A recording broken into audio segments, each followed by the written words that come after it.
إن خير الحديث كتاب الله وخير الهدي هدي محمد صلى الله عليه وسلم وشر الأمور محدثاتها وكل محدثة بدعة وكل بدعة ضلالة وكل ضلالة في النار.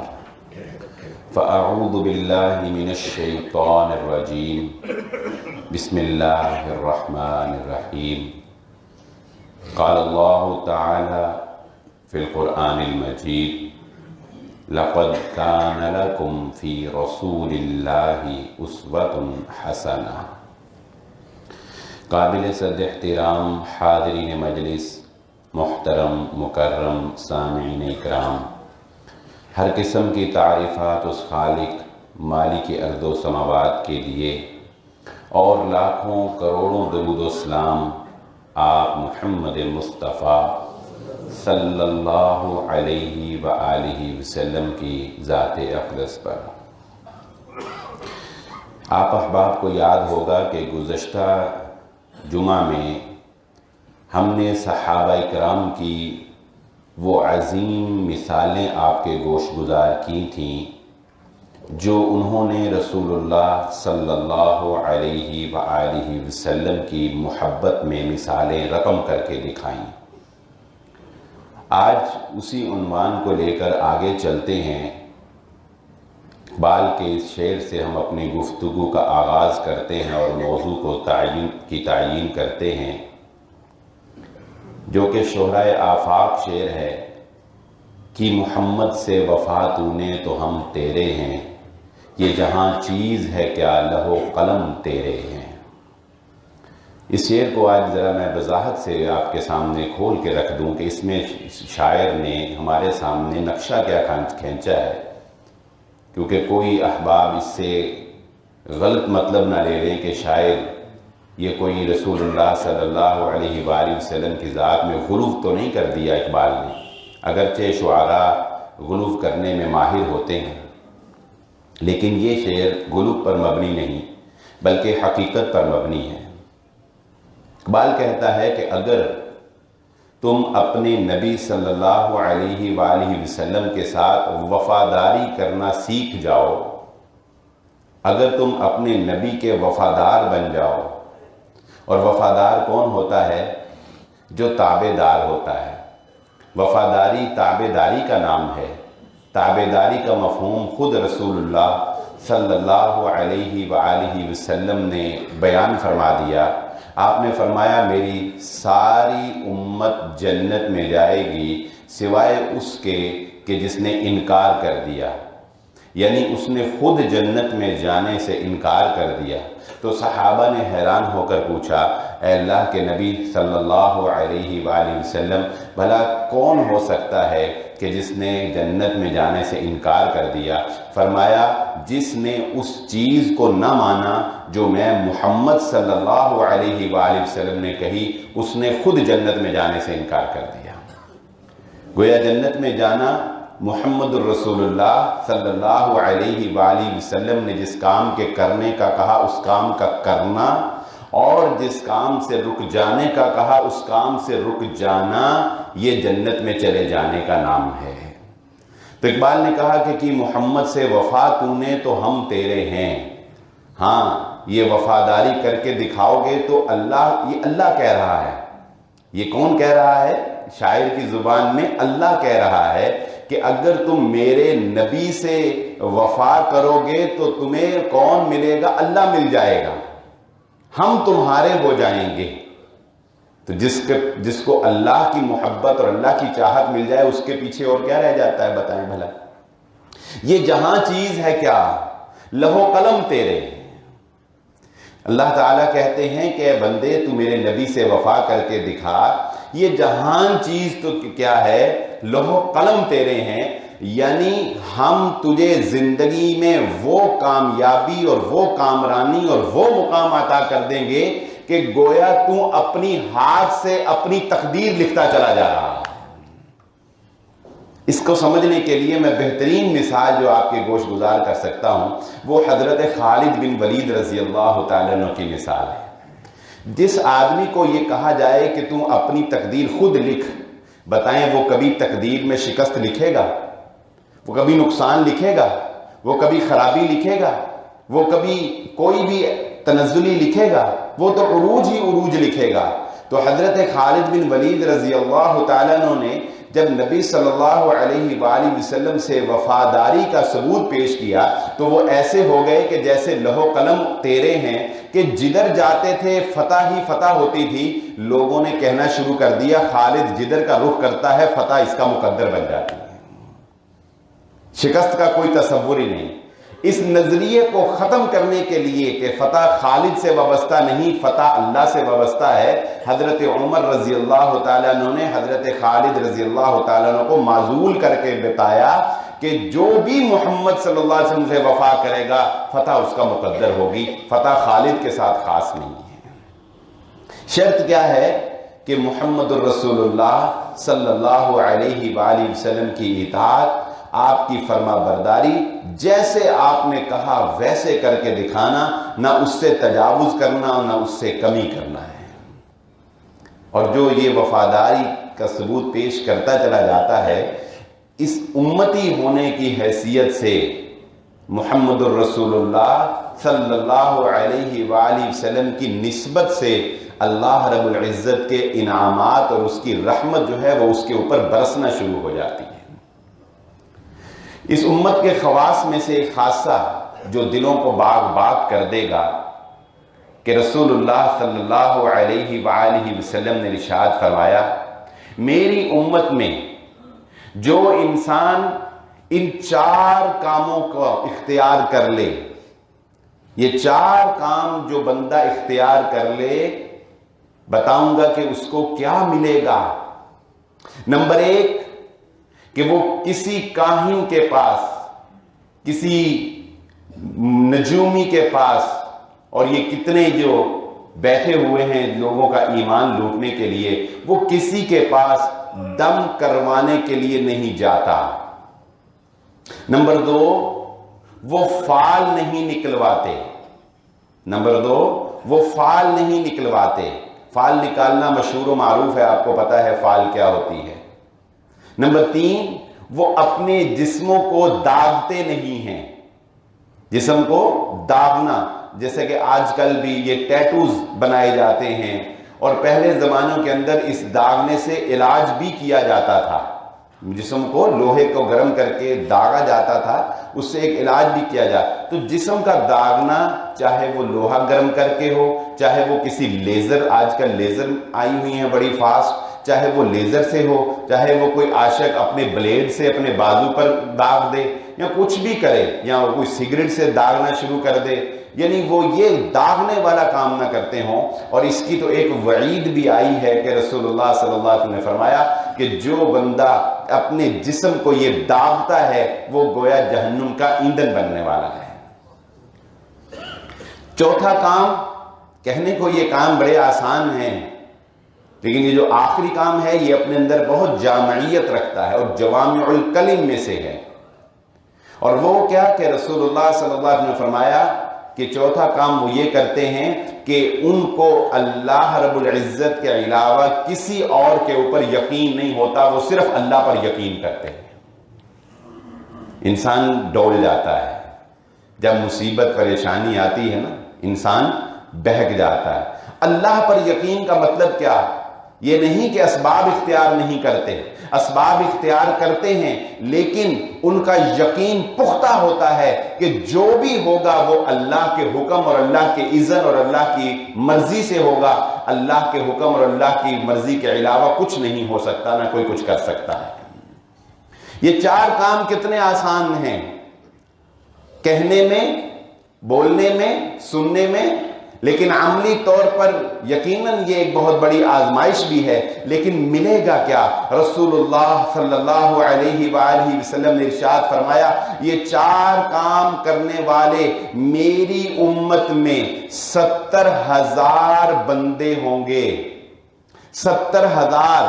اور پھر ایک حدیث میں اس کی مزید وضاحت فرما دی، ہر 1000 کے ساتھ پھر 70,000، 70,000 اور پھر ہر 1000 کے ساتھ پھر کتنے 70,000، یعنی 70,000 کو 70,000 سے آپ ضرب دیں تو اربوں لوگ، 4 ارب سے بھی کچھ زیادہ لوگ یہ بنیں گے، کیلکولیٹ کر کے دیکھ لیں، یہ وہ خوش نصیب ہوں گے جن کو اللہ رب العزت بغیر حساب کے جنت میں داخلہ عطا فرما دے۔ یہ خاصہ اللہ رب العزت نے محمد الرسول اللہ صلی اللہ علیہ وآلہ وسلم کی امت کے لیے نصیب فرمایا ہے، وگرنہ حساب تو 2 بکریوں کا بھی ہوگا۔ رسول اللہ صلی اللہ علیہ وآلہ وسلم نے فرمایا نا کہ قیامت والے دن اللہ تعالی جانوروں کے درمیان بھی حساب لے گا کہ اگر کسی سینگوں والی بکری نے بغیر سینگوں والی بکری کو مارا ہوگا، اللہ تعالیٰ ان دونوں کو زندگی عطا کریں گے، ایک کے سینگ چھین لیے جائیں گے، دوسرے کو دے دیے جائیں گے، وہ اپنا بدلہ اس سے لے لے گی اور پھر دونوں کو جو ہے وہ موت دے دی جائے گی۔ مالک یوم الدین کا یہ مطلب محمد رسول اللہ صلی اللہ علیہ وسلم سمجھایا، لیکن اس امت کے اوپر اس نسبت سے کہ یہ محمد رسول اللہ صلی اللہ علیہ وسلم کی امت ہے، یہ چند کاموں کے اوپر عمل کر لے تو اللہ تعالیٰ بغیر حساب کے جنت میں داخلہ عطا فرمانے والے ہیں۔ اللہ کے نبی صلی اللہ علیہ وآلہ وسلم ایک دن صحابہ کے درمیان تشریف لائے اور نبی صلی اللہ علیہ وآلہ وسلم کا چہرہ جو ہے وہ پہلے سے زیادہ خوشکن، آپ کے چہرے پر پہلے سے زیادہ مسرت کے آثار نمایاں۔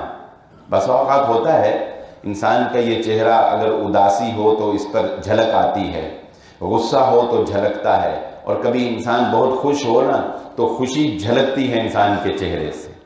تو نبی صلی اللہ علیہ وآلہ وسلم کے چہرے سے خوشی جو ہے وہ جھلکنے لگ گئی۔ صحابہ نے پوچھا، اے اللہ کے نبی صلی اللہ علیہ وآلہ وسلم، آج سے پہلے ہم نے کبھی آپ کے چہرے پر ایسی خوشی نہیں دیکھی جو آج دیکھ رہے ہیں۔ نبی صلی اللہ علیہ وآلہ وسلم نے فرمایا، آج سے پہلے مجھے وہ بات بھی نہیں بتائی گئی جو آج بتائی گئی ہے۔ آج جو مجھے بات بتائی گئی ہے یہ آج سے پہلے نہیں بتائی گئی۔ صحابہ نے پوچھا، اللہ کے نبی صلی اللہ علیہ وآلہ وسلم آپ پر کو کون سی بات بتائی گئی؟ فرمایا، آج اللہ رب العزت کا ایک فرشتہ میرے پاس آیا اور اس نے آ کر کہا، اے محمد صلی اللہ علیہ وآلہ وسلم خوش ہو جائیے، اللہ رب العزت نے آپ کی امت پر یہ انعام کیا ہے کہ آپ کا کوئی امتی ایک مرتبہ آپ کے اوپر درود پڑے گا، اللہ تعالیٰ 10 مرتبہ اس کے اوپر رحمت نازل فرمائے گا، 10 نیکیاں اس کے نامہ اعمال میں اضافہ کر دیا جائے گا، 10 گناہ اس کے نامہ اعمال سے مٹا دیے جائیں گے، 10 درجے اسے جنت کے قریب کر دیا جائے گا، 10 درجے اسے جہنم سے دور کر دیا جائے گا۔ یہ اس شخص پر اللہ کی عنایات ہوں گی جو ایک مرتبہ نبی صلی اللہ علیہ وسلم پر درود پڑھ کے دکھا دیتا ہے۔ اور یہی کافی نہیں کہ 3 حصے آپ پر درود پڑھا جائے اور ایک حصہ جو ہے وہ اپنے لیے۔ نبی صلی اللہ علیہ وسلم نے فرمایا، کیا ہی اچھی بات ہے کعب، مگر آپ اندازہ لگائیے، آپ نے فرمایا اگر اور بڑھا دو تو اور فائدہ ہو جائے گا۔ اب پیچھے کیا رہ گیا؟ اب پیچھے کیا رہ گیا؟ صرف درود ہی درود رہ گیا، صرف نبی صلی اللہ علیہ وآلہ وسلم پر درود ہی رہ گیا نا۔ تو حضرت کعب کہنے لگے، ٹھیک ہے پھر اللہ کے نبی صلی اللہ علیہ وسلم، انسان فائدے کے لیے ہی تو عمل کرتا ہے، فائدے کے لیے ہی تو ہاتھ اٹھاتا ہے، جب آپ کہہ رہے ہیں کہ اس میں اور فائدہ ہوگا تو پھر آج کے بعد میں آپ کو یہ بتاتا ہوں کہ میں اپنی دعا میں آپ پر درود ہی 4 حصے کرتا ہوں۔ اللہ کے نبی صلی اللہ علیہ وسلم نے فرمایا، اگر تم اپنی دعا میں صرف مجھ پر درود پڑھ کے ہی دعا ختم کر دو، اللہ رب العزت تمہارے سابقہ تمام گناہوں کو بھی معاف فرما دے گا اور زندگی کے ہر دکھ سے تمہیں نجات عطا فرما دے گا۔ اس کا طریقہ کار کیا ہے سمجھ لیجئے۔ دعا یہ اس کا مطلب یہ نہیں ہے کہ کیونکہ کوئی بھی مسئلہ سمجھنے کے لیے تمام احادیث کو مد نظر رکھنا ہوتا ہے۔ اس کا طریقہ کار یہ نہیں ہے کہ آپ زندگی میں اب اپنے لیے یا اپنی ضروریات یا دیگر جو مسنون دعائیں ہیں ان کو چھوڑ ہی دیں۔ اس کا طریقہ کار یہ ہے کہ زندگی میں یا شب و روز میں ایک مرتبہ، انسان مختلف مرتبہ دعا مانگتا ہے نا، ایک مرتبہ تو نہیں مانگتا، دن میں 2-3 مرتبہ مانگتا ہے، یا چلو 2-4 مرتبہ ہفتے میں مانگتا ہے، تو ایک مرتبہ دعا اس طرح مانگیں کہ اس دعا کے آغاز میں اللہ کی حمد و ثنا بیان کریں، اور اس کے بعد صرف اور صرف نبی صلی اللہ علیہ وآلہ وسلم پر درود پڑھیں اور کچھ نہ مانگا جائے۔ ایسے بھی دعا جو ہے وہ انسان کو کرتے رہنا چاہیے، اور اپنی زندگی کا حصہ ایک ایسی دعا کو بھی جو ہے وہ بنا لینا چاہیے جو دعا صرف اور صرف محمد الرسول اللہ صلی اللہ علیہ وآلہ وسلم پر درود کے ساتھ وابستہ ہو۔ یہاں پر اس بات کی بھی وضاحت بیان کرتا چلوں، کیونکہ یہ سوال بہت زیادہ لوگوں کی جانب سے پیش کیا جاتا ہے کہ درود جو ہے یہ ایک تو مشہور و معروف ہے جسے ہم درود ابراہیمی کہتے ہیں، اس کے علاوہ 5 الفاظ مختلف الفاظ میں درود ہیں جو محمد الرسول اللہ صلی اللہ علیہ وآلہ وسلم سے ثابت ہیں، جو نبی صلی اللہ علیہ وآلہ وسلم نے صحابہ کو سکھائے ہیں۔ لیکن اس کے علاوہ لوگوں نے بہت سے درود بنا کر ان کو مختلف ناموں سے موسوم کیا ہے۔ مثلا کوئی کہتا ہے یہ درود تاج ہے، کوئی کہتا ہے یہ درود تنجینہ ہے، کوئی کہتا ہے کہ یہ فلاں درود ہے، یہ درود کوثر ہے، یہ فلاں درود ہے، یہ فلاں درود ہے۔ تو ان جو خود بنائے جانے والے درود ہیں، ان کی حیثیت کیا ہے، اس کو سمجھنے کی ضرورت ہے۔ سب سے پہلے اس بات کو سمجھنے کے لیے کہ خود ساختہ جو درود ہیں وہ جائز ہیں یا ناجائز ہیں، یا ان کی حیثیت کیا ہے، اس کو سمجھنے کے لیے پہلے اس بات کو سمجھیں کہ درود ہے کیا۔ درود ہے کیا؟ جب اللہ رب العزت نے ایمان والوں کو حکم دیا کہ میرے نبی محمد الرسول اللہ صلی اللہ علیہ وآلہ وسلم پر درود پڑھو، تو صحابہ اکرام کہاں پر آئے؟ محمد الرسول اللہ صلی اللہ علیہ وسلم کے پاس آئے۔ نبی صلی اللہ علیہ وسلم کے پاس آ کر پوچھا، اے اللہ کے نبی صلی اللہ علیہ وآلہ وسلم، اللہ تعالیٰ نے قرآن میں سورہ احزاب میں ہمیں حکم دیا کہ ہم آپ پر درود پڑھیں، ہمیں درود پڑھنے کا طریقہ بتا دیجئے۔ اس سے ایک بڑی پیاری بات سمجھ میں آ گئی کہ اللہ کا حکم بھی ماننے کے لیے سیکھنا کس سے پڑے گا؟ محمد الرسول اللہ صلی اللہ علیہ وآلہ وسلم سے۔ طریقہ جس کا قابل قبول ہے وہ سوائے محمد الرسول اللہ صلی اللہ علیہ وسلم کے کوئی اور ذات ہو سکتی نہیں ہے۔ جو بہت سے محدثین نے بھی اس کی طرف اشارہ کیا کہ کائنات کے اندر اگر کسی کی بات کو چیلنج نہیں کیا جا سکتا تو وہ بات صرف اور صرف محمد الرسول اللہ صلی اللہ علیہ وسلم کی بات ہے۔ باقی ہر انسان کی بات کو آپ پوچھ سکتے ہیں کہ ایسا کیوں ہے، اس میں غور کر سکتے ہیں، اس میں فکر کر سکتے ہیں، اس کی دلیل تلاش کر سکتے ہیں، دلیل پوچھ سکتے ہیں، علت پوچھ سکتے ہیں، مگر جب بات زبان اطہر سے نکل آتی ہے تو پھر اس کے اوپر دلیل نہیں پوچھی جاتی، اس کے اوپر بس عمل کر کے دکھایا جاتا ہے۔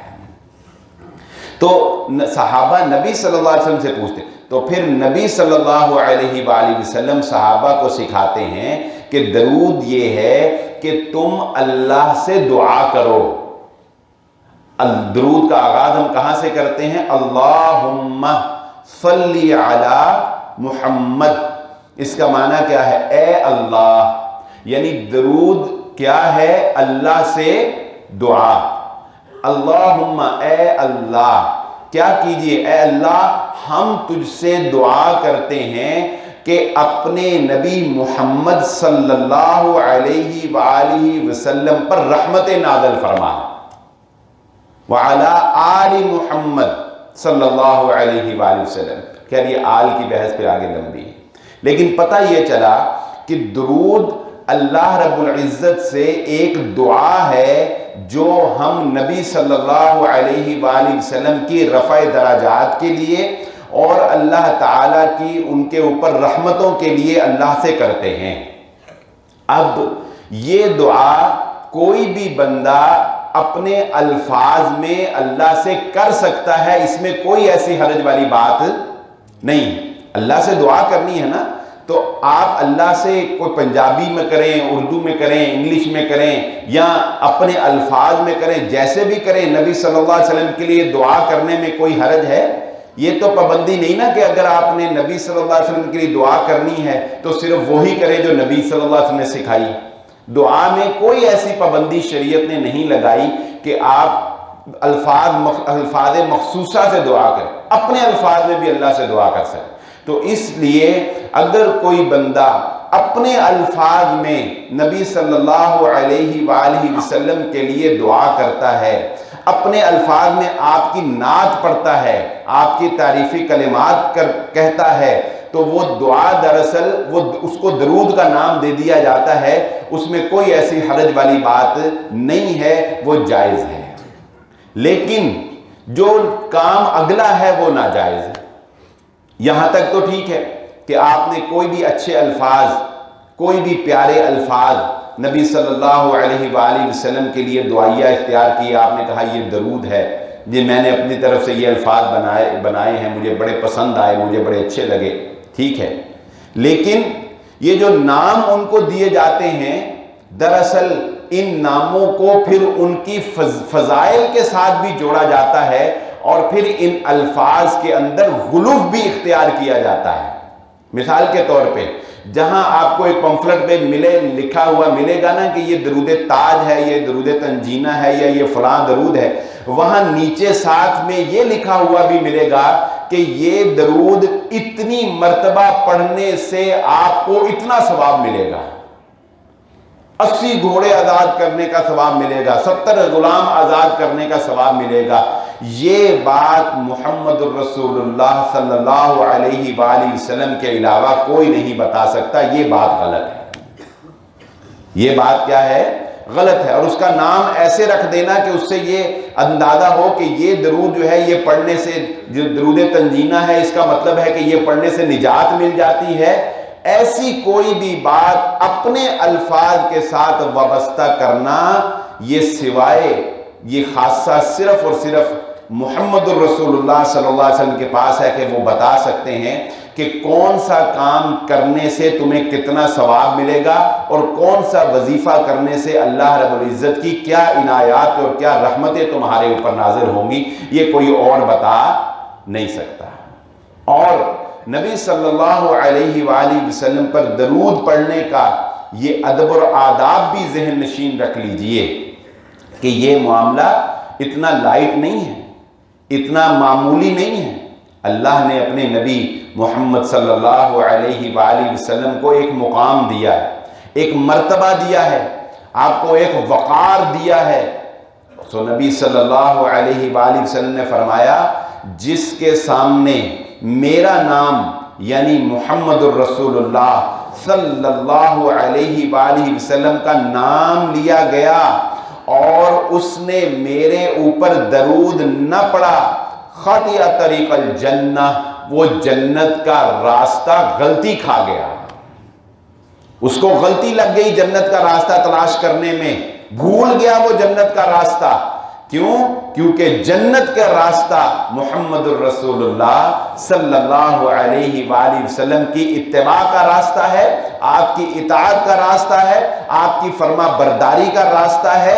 نبی صلی اللہ علیہ وآلہ وسلم کی اطاعت اور فرما برداری میں ہی انسان جنت تک پہنچ سکتا ہے۔ اللہ کے نبی صلی اللہ علیہ وآلہ وسلم منبر پر چڑھے، آپ نے فرمایا آمین، دوسری سیڑھی پر قدم رکھا، فرمایا آمین، تیسری پر قدم رکھا، فرمایا آمین۔ یہ ایک ایسا کام تھا جو اس سے پہلے کبھی محمد الرسول اللہ صلی اللہ علیہ وآلہ وسلم نے نہیں کیا تھا۔ صحابہ نے آپ سے پوچھ لیا، اے اللہ کے نبی صلی اللہ علیہ وآلہ وسلم، یہ جو آپ نے منبر پر چڑھ کر آمین آمین کہا، اس سے پہلے کبھی نہیں کہا؟ آپ نے فرمایا ہاں، یہ آمین میں نے اس لیے کہا کہ میرے پاس حضرت جبرائیل علیہ السلام تشریف لائے اور انہوں نے مجھے 3 باتیں کہیں، انہوں نے 3 باتیں کہیں اور میں نے ان کی ان 3 باتوں پر آمین کہا۔ وہ 3 باتیں کیا تھیں کہ ہلاک ہو جائے وہ شخص، بد نصیب و بدبخت ہے وہ شخص کہ جس نے اپنی زندگی میں اپنے والدین کو حیات پایا، اپنے والدین کو حیات پایا اور ان کی خدمت کر کے وہ اللہ سے جنت نہیں حاصل کر سکا، بدبخت ہے وہ شخص، ہلاک ہو جائے وہ شخص۔ نبی صلی اللہ علیہ وسلم نے فرمایا، میں نے کہا آمین۔ وہ کہتے ہیں نا، وہ یہ ٹرکوں کے پیچھے لکھا ہوتا ہے تیری یاد آئی تیرے چلے جانے کے بعد۔ ویسے تو لوگ کہتے ہیں کہ یہ ٹرکوں والوں نے ایوب خان کے بارے میں لکھتے ہیں کیونکہ اس نے ان کو فروغ دیا تھا، لیکن ماں باپ کے ساتھ بھی ایسے ہی ہوتا ہے کہ تیری یاد آئی تیرے چلے جانے کے بعد۔ جو زندگی میں قدر نہیں کرتے انہیں بعد میں اندازہ ہوتا ہے کہ ماں باپ کی قدر اور ماں باپ کی اہمیت زندگی کے اندر کیا ہے۔ دوسری بات حضرت جبرائیل علیہ السلام نے فرمائی کہ جس نے ہلاک ہو جائے وہ شخص کہ جس نے رمضان المبارک کا مہینہ اپنی زندگی میں پایا اور وہ اللہ رب العزت سے اپنی بخشش نہیں کروا سکا۔ نبی صلی اللہ علیہ وسلم نے فرمایا آمین۔ اور تیسری بات جو ہمارے موضوع سے متعلق ہے کہ رسول اللہ صلی اللہ علیہ وسلم فرمایا، حضرت جبرائیل علیہ السلام فرماتے ہیں ہلاک ہو جائے وہ شخص کہ جس کے سامنے آپ کا نام نامی اسم گرامی لیا گیا اور اس نے آپ پر درود نہیں پڑھا۔ نبی صلی اللہ علیہ وسلم فرماتے ہیں میں نے کہا آمین۔ یہ اتنا نازک معاملہ ہے۔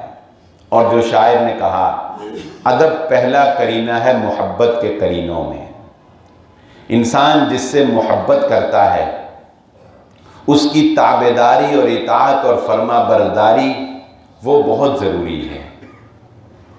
آج کل تو چونکہ زبان کی اہمیت نہیں رہی، وگرنہ آج سے پیچھے چلے جائیں تو سارے کام زبانوں پر ہی ہوتے تھے۔ میں ایک جگہ نکاح پڑھانے کے لیے گیا، مجھے جلدی تھی ذرا، میں نکاح پڑھا دیا۔ نکاح پڑھا کر میں نے ان کو کہا کہ آپ نا یہ کاغذی قانونی جو کارروائی ہے یہ کر لیجئے گا، تو بعد میں آؤں گا مسجد میں نماز پڑھنے تو مجھ سے سگنیچر کروا لیجئے گا۔ تو وہ کہتے جی 2-4 دائیں بائیں، تو جب نکاح پڑھانا اس وقت تو بزرگ ہی بیٹھے ہوتے ہیں نا، تو ان کو تو بات سمجھ آ گئی، تو انہوں نے کہا جی ٹھیک ہے جی آپ جائیں، آپ کو جلدی ہے۔ تو جب میں جا رہا تھا تو ایک کچھ سیانہ ذرا بندہ زیادہ سمجھدار تھا، تو وہ جب میں جانے لگا تو اس نے دروازے پہ مجھے روکا، مجھے کہنے لگا جی نکاح تو ہوا ہی نہیں، آپ نے یہ رجسٹر میں سے کوئی فل اپ کیا ہی نہیں، یعنی نکاح تو ہوا ہی نہیں۔ اور میں نے اس کو بتایا، میں نے کہا جب یہ رجسٹر نہیں تھے تب نکاح کیسے ہوتے تھے؟ جب یہ رجسٹر نہیں تھے تب نکاح کیسے ہوتے تھے؟ یہ نکاح تو زبان کا نام ہے نا بھائی، 2 گواہوں کے سامنے زبان سے کہہ دیا وہ آپ کی بیوی بن گئی۔ ہاں یہ تو حالات کے تقاضوں کے تحت ہیں کہ یہ رجسٹر اور یہ ساری رجسٹریاں وغیرہ، زمینوں کی باتیں بھی ایسے ہی ہوتی۔ اب بزرگ جانتے ہوں گے یہ رجسٹریاں جب نہیں تھیں تب زمینیں کیسے ایک دوسرے کو ملتی تھی؟ گواہ ہوتے تھے، وہ جا کے گواہی دیتے تھے کہ اس نے پیسے لے لیے، یہ زمین جو ہے یہ اس کی ہوگی، زمین زبان ہی سارا کچھ ہوا کرتی تھی، زبان۔ لیکن اب زبانوں کی کوئی اہمیت نہیں رہی۔ تو محمد الرسول اللہ صلی اللہ علیہ وآلہ وسلم کی ذات اقدس کے بارے میں گفتگو کرتے ہوئے زبان کا استعمال بڑی محتاط انداز میں کرنے کی ضرورت ہے۔ ہلکا سا بھی معاملہ اونچ نیچ ہو گیا نا تو جانتے ہیں کیا ہوگا؟ سورہ حجرات میں اللہ رب العزت نے ذرا سختی سے کہتے ہوئے کہ لا ترفعوا اصواتکم فوق صوت النبی، دیکھو میری نبی کی مجلس میں بیٹھے ہوئے میرے نبی کی آواز سے تمہاری آواز اونچی نہ ہو جائے۔ کوئی ایسا نہ ہو کہ تم آپس میں بحث و مباحثہ کرتے ہوئے اس ادب کو بھول جاؤ کہ تم میرے نبی کی مجلس میں بیٹھے ہو۔ پتہ کیا ہوگا؟ ساری زندگی کے عمل ضائع ہو جائیں گے۔ اور نبی کی مجلس میں آپ جیسے گناہگار نہیں، نبی کی مجلس میں بیٹھنے والے ابو بکر صدیق اور عمر ابن خطاب رضی اللہ تعالیٰ عنہما جیسی شخصیات، ساری زندگیاں دین کے اوپر لگا۔ ادب اتنا ضروری ہے، ادب اتنا ضروری ہے۔ اور ادب میں اکثر یہ مثال، چوٹی کی مثال جسے میں سمجھتا ہوں، جامع ترمذی کی روایت یہ میں اکثر دیا کرتا ہوں، اور یہ باتیں اس لیے بیان کر رہا ہوں کہ سن لیں وہ شخص جو یہ سمجھتا ہے کہ اہل حدیث جو ہیں وہ ادب و آداب سے خالی ہیں. نہیں، جتنا ادب نبی کا اہل حدیث الحمدللہ جانتے ہیں شاید کوئی دوسرا نہ جانتا ہو، کیونکہ اہل حدیث حدیث سے نبی صلی اللہ علیہ وسلم کا ادب کرنا سیکھتے ہیں.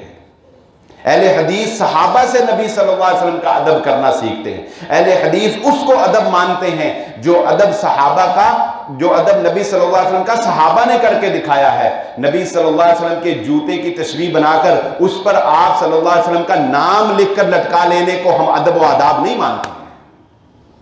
آپ بتائیں یہ ادب ہے کہ جوتے کی چبی بنا کر اس پر نام نامی اس میں گرامی لکھ دیا جائے؟ یہ ادب ہے؟ ہم اس کو ادب نہیں مانتے. ہاں، ہم اس کو ادب مانتے ہیں کہ حضرت قباث ابن اشیم رضی اللہ تعالیٰ عنہ اور حضرت عثمان ابن عفان رضی اللہ تعالیٰ عنہ بیٹھے ہوئے ہیں اور صحابہ اکرام ایک دوسرے سے پوچھ رہے ہیں تم کتنے سال کے ہو، تم کتنے سال کے ہو، اور تم کتنے سال کے ہو، اور وہ کہتے ہیں کہ میں 50 کا ہوں، وہ کہتے ہیں میں 55 کا ہوں.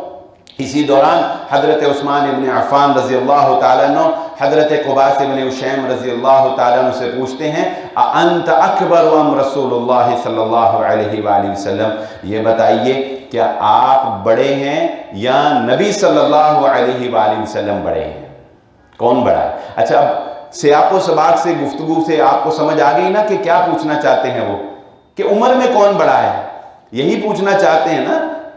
بات جو ایک دوسرے کی ایج اور عمر کے بارے میں ہو رہی ہے تو یہی پوچھنا چاہتے ہیں نا کہ کون بڑا ہے. تو کیا محتاط جواب دیا ہے حضرت قباث ابن اشیم، فرماتے ہیں رسول اللہ اکبر منی وانا اقدم منہ فی المیلاد، اللہ کے نبی مجھ سے بڑے ہیں لیکن عمر میں ان سے زیادہ ہوں.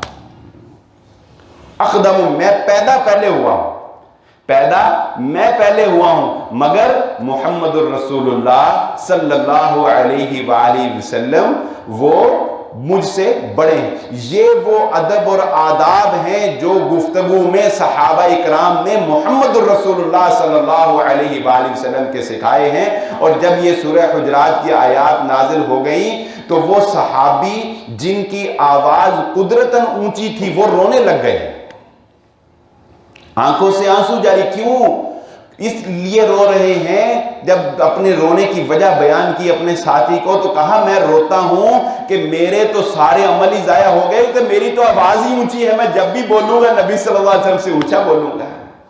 انہوں نے کہا نہیں، اس کا مطلب یہ نہیں ہے کہ کسی کی اگر آواز ہی اونچی ہو تو وہ اونچا بولے، نہیں، بلکہ اس کا مطلب یہ ہے کہ نبی کی مجلس کے ادب و آداب ہونے چاہیے، باہمی بحث و تکرار میں آوازیں اونچی نہ ہو جائیں یا اونچا بڑھ کر بولنے کی کوشش نہ کی جائے. اور صحابہ اکرام اس ادب کو اتنا ملحوظ خاطر رکھتے تھے کہ اگر نبی صلی اللہ علیہ وآلہ وسلم سے کبھی کوئی کام درپیش ہوتا، کسی صحابی کو یہ جرت نہیں ہوتی تھی کہ آپ کے دروازے کے اوپر زور سے دستک دے کر آپ کو بلائے. صحابہ کہتے ہیں ہم دروازے کے باہر بیٹھے رہتے تھے، انتظار کرتے تھے، حتیٰ کہ خود نبی صلی اللہ علیہ وسلم تشریف لاتے تو ہم آپ سے بات کرتے. اور اگر کبھی دستک دینے کی بہت ہی ضرورت پیش آ جاتی تو صحابہ کیا کہتے ہیں، روایات میں آتا ہے ہم ناخن سے صرف ایسے دستک دیتے، ناخن سے صرف اتنی دستک کہ ناخن ٹچ ہو جائے کہ نبی صلی اللہ علیہ وسلم کو اگر آواز چلی جائے تو آپ بیدار ہو کے آ جائیں، وگرنہ آپ کے آرام میں خلل نہ پیدا ہو.